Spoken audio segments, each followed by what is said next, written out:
The pre-tribulation rapture in the Church of Philadelphia. We have another revelation, the revelation of the Church of Philadelphia and the open door. The Church of Philadelphia is what I call the first fruits church. It is the church that will be caught up in the pre-tribulation rapture. In the Old Testament, the fruit ready before the harvest at large was presented to God as a first fruits offering of the harvest to come. The church has been divided over their views on the rapture. Some believe the rapture is pre-tribulation. Some believe and teach a mid-tribulation rapture, and yet others that the rapture is certainly at the end of the tribulation. I'm here to tell you that they are all right. All three views will happen. There will be a rapture, a catching up to heaven before the tribulation. This will be the first fruits before the harvest at large. The Gentile saints that go into the tribulation or are saved during the tribulation will be caught up at the midway point of the tribulation. Thus, clearly you see in my messages in the book of Revelations, that the majority of the church of Laodicea, goes into the tribulation to make herself ready. And they will be caught up at the midway point of the tribulation, thus a mid-tribulation rapture. And this will be before the great tribulation. Saints keep saying the church can't go into the tribulation because it's God's wrath. And they're not destined to God's wrath. But in the first 3.5 years of the tribulation, they will be protected by God from Satan, as you see in my messages on the book of Revelation. But at the midway point of the tribulation, the great tribulation will start, and the church, the Gentile church at large, will be taken, caught up at the midway point of the tribulation, as you can see on my messages on the book of Revelation. Then, at that point, at the preaching, death, and resurrection of the two witnesses, the Jews will turn to their Christ, their Messiah, and the Antichrist will greatly persecute them until we return with Christ at the end of the tribulation, at the Battle of Armageddon. Those Jews still alive and not slain by the Antichrist must be changed. They must be caught up. Thus, all three views are clearly going to happen. A pre-tribulation rapture of the first fruits, those waiting, watching, ready, when they don't know he's coming. A mid-tribulation rapture of the church of the Gentiles at large, as they have made themselves ready for their marriage. And a rapture, a catching up at the end of the tribulation of those that are left, and the Jews that have not been slain by the Antichrist. I'm here to tell you that all three of these views are right. There will be a rapture, a catching up of those waiting, watching, those not loving the world nor the things of the world, those not drunk, those not high, those that are not in love with this world, the things of this world and this life. As the Lord said in Matthew 24:42 through 44, therefore be on the alert, for you do not know which day your Lord is coming. This can only be referring to him coming before the tribulation starts. For those that are waiting, watching, and dressed in readiness, the tribulation starts in 1 hour of 1 day at the fall of Babylon. And the days of the tribulation are numbered exactly. So this can only refer to him coming as a thief in the night, when no one expects him, before the tribulation. And in verse 43 we read, "But be sure of this, that if the head of the house," your leaders, your church leaders it's talking about here, "that if the head of the house had known at what time of the night the thief was coming, he would have been on the alert and would not have allowed his house to be broken into." If church leaders knew the hour he was coming, they would tell you, warn you to be ready for that day and that hour.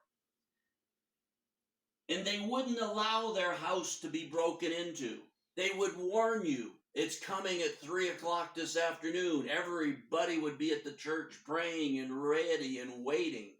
But he's coming as a thief in the night. But he is coming as that thief in the night. For those who are on the alert, who are always waiting and watching, even though they have no idea if he will even come in their lifetime, they still wait and watch. He's coming for them. This is the first fruits. These will go in the pre-tribulation rapture. And in verse 44 we read, "For this reason," saints, he says, "for this reason, you be ready too. For the Son of Man is coming at an hour when you do not think he will." This can only be pre-tribulation. And if you look at my series on the book of Revelations, you'll see that there's hundreds of millions of Christians in the tribulation. It says it. It's clear. And hundreds of millions of people will get saved by those Christians preaching the gospel. Every time the Lord talks about his return, he says we must be ready, watching, not drunk. Or nowadays, it's just as likely to say not high. Marijuana, drugs are legal everywhere. Doctors have people doped up on these mind drugs and these feeling drugs. There's 80% of the drugs in the world are used by Americans. They're high on everything: prescription drugs, marijuana, wine, liquor, beer. He said we're not to be drunk, that we are not to be loving the world nor the things of the world. He is coming for those waiting, watching, those dressed in readiness. Look at my message on being dressed in readiness. It's very important that you hear that. For those dressed in readiness, he will take them to his Father's house for the wedding feast. In Hebrew weddings in those days, the groom would take his friends to his Father's house. In this circumstance, with the church, to heaven.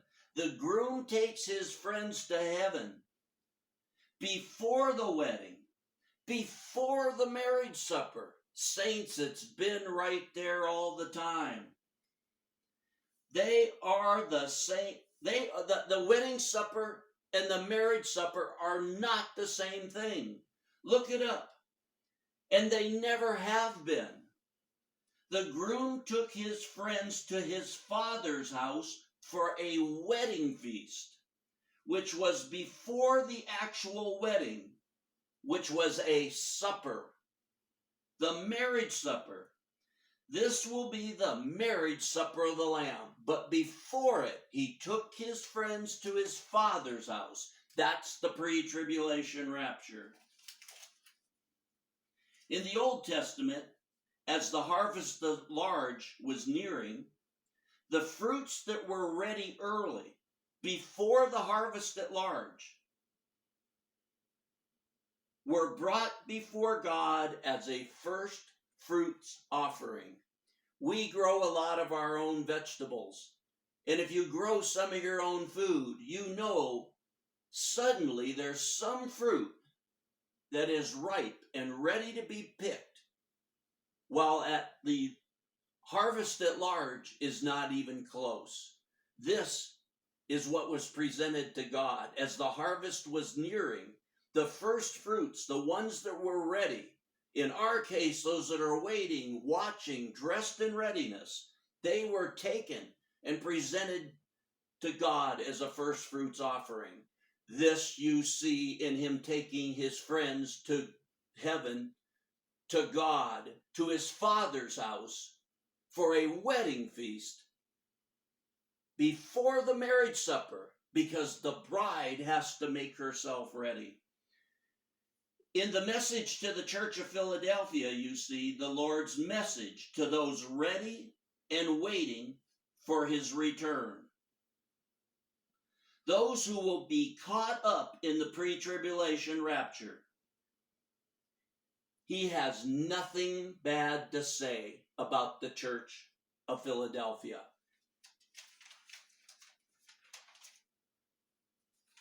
Raptured means simply to be caught up. In the Bible, rapture is referring to someone being caught up to heaven. In the Bible, being caught up to heaven is not a one-time event. In Genesis 5:24 we read, "And Enoch walked with God, and he was not, for God took him."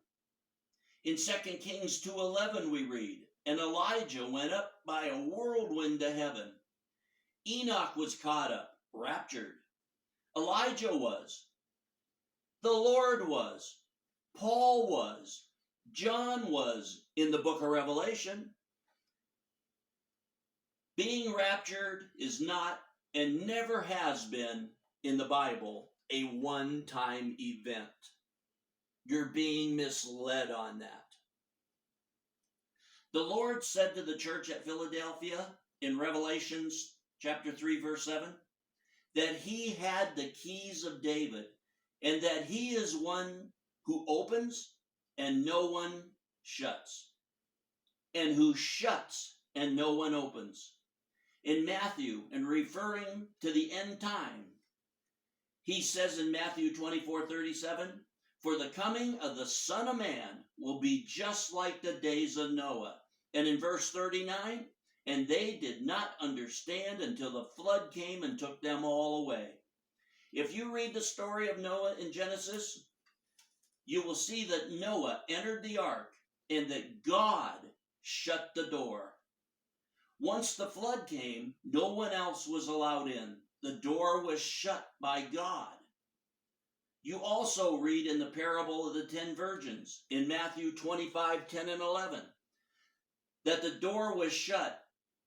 And later, remember that after Noah entered the ark, that God shut the door. And that days later, the flood came. Concerning the parable of the 10 virgins, I have another message on the entire parable that's very important that you listen to and understand. For now, if the Lord opens a door, for you it is open. If he shuts a door, it is shut.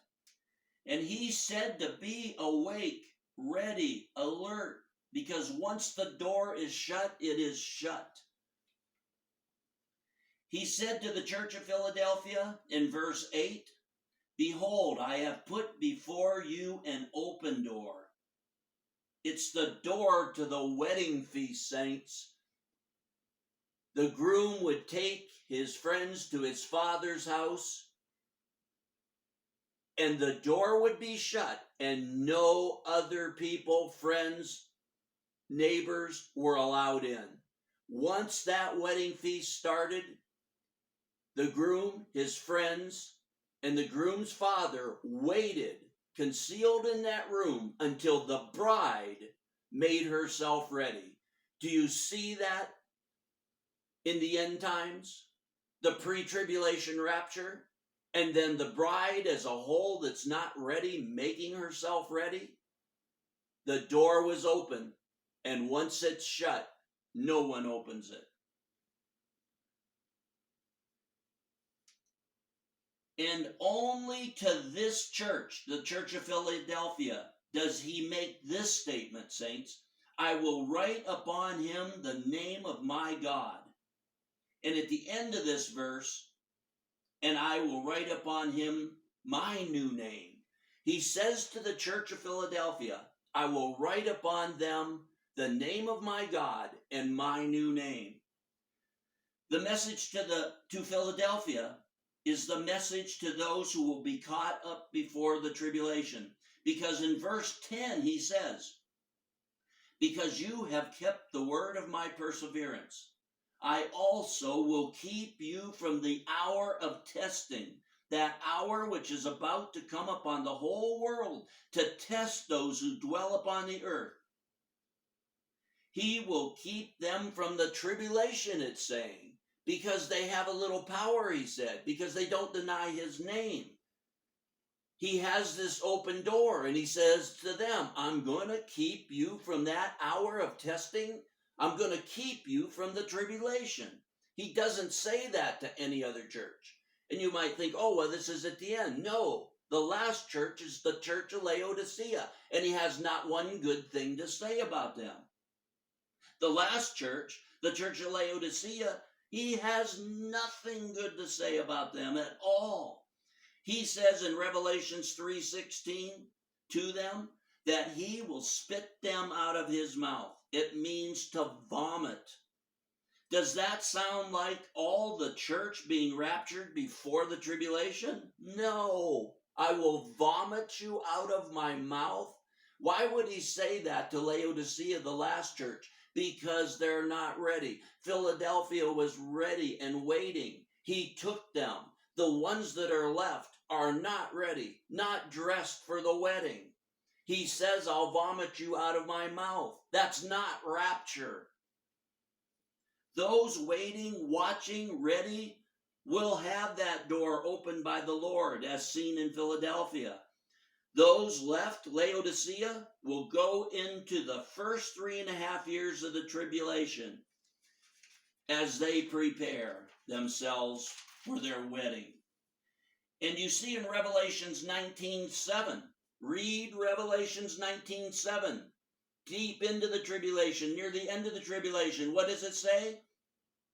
Let us rejoice and be glad and give glory to him, for the marriage of the Lamb has come, and the bride has made herself ready.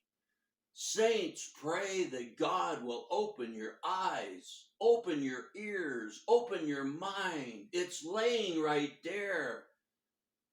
But very few see it, and many are taught the wrong thing. This time period is clearly not before the tribulation. And the bride, it says, has made herself ready. Listen to that, saints. It said the bride made herself ready.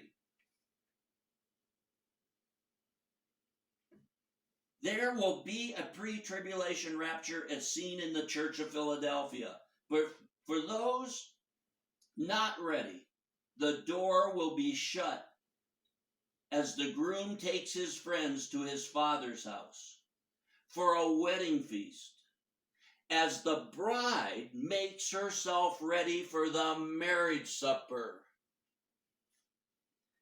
As he told Laodicea in verses 17 and 18, you do not know that you are wretched, miserable, poor, blind, and naked. She's not dressed for her wedding. She's naked. If she's wearing anything, it's the clothes of Egypt and Babylon. What terrible things. This is the end times church. Did you read it? You do not know that you are wretched, miserable, poor, blind, and naked. And in verse 18, that you may clothe yourself, and that the shame of your nakedness may not be revealed. That's what's going to happen in the first 3.5 years of the tribulation for those that weren't ready and watching. They're going to clothe themselves. They're going to get dressed for a wedding. They're going to get prepared. Please listen to my messages on the Church of Philadelphia and the Church of Laodicea to fully understand this. I have whole messages on those too. In closing, in Revelation chapter 14, we read about these first fruits. I'm not making it up. In Revelation chapter 14, you read about the first fruits. They are singing a new song, and harpists are playing. And it says in Revelation 14:4, these are the ones have been purchased from amongst men. These have been purchased from amongst men. Listen, saints, as first fruits to God and to the Lamb. These are the first fruits. They're purchased from amongst men by the blood of Christ. They're ready. They're presented before God as first fruits offering of the harvest at a large that's coming, in the bride preparing herself and getting dressed. What else do we read about these first fruits? In Revelation 14:1, we read that they have his name and the name of his Father written on their foreheads. The only place we have seen this up until this point is concerning the overcomers in Philadelphia. Revelation 3:12. What does it say about the overcomers in the Church of Philadelphia? Those he will keep from that hour of testing. Those that have that door open. What does it say? I will write upon him the name of my God, the name of the city of my God, and going down further, and my new name. It's Philadelphia. And the first fruits, they're the same. They're the same ones. This is the only 2 times up until this point that this has been said. These ones ready and watching, he said he'll write the name of his God and his name on them. Here, this first fruits that's presented before God have his Father's name and his name on their foreheads. Do you see it, saints? Ask God to open your eyes. Thus, the first fruits are those that are waiting, watching, dressed in readiness. Those caught up in the pre-tribulation rapture, those are the first fruits. Those ready, waiting, watching. Then Laodicea, the ones that are left that weren't ready, weren't watching, will go into the first half of the tribulation. As she gets clothed and prepared for the marriage supper of the Lamb, she will prepare for her wedding finally. My next message will be the 3 messages that the saints will preach for the first 3.5 years of the tribulation. My next message will be that Laodicea that goes into the tribulation, she will have 3 messages to preach as she prepares herself, dresses herself for her wedding. That is 3 angels with 3 messages. The work, the message for Laodicea and those saved during the tribulation, as they prepare for the marriage supper of the Lamb, they will have these 3 messages. As they get dressed and ready for their wedding, they will be prepared. They're not now. Most of the church is mixed with the world and loving the world and high and drunk and on legal drugs and illegal drugs, or just busy buying, selling, trading, like it says with Noah, marrying, giving in marriage. They're doing everything. Every time they pray, it's for things on this world. It's for things in this life. We need to set our minds, set our hearts on the things of God, on the things above, and prepare and pray for his coming, to be ready, to be watching, to be waiting.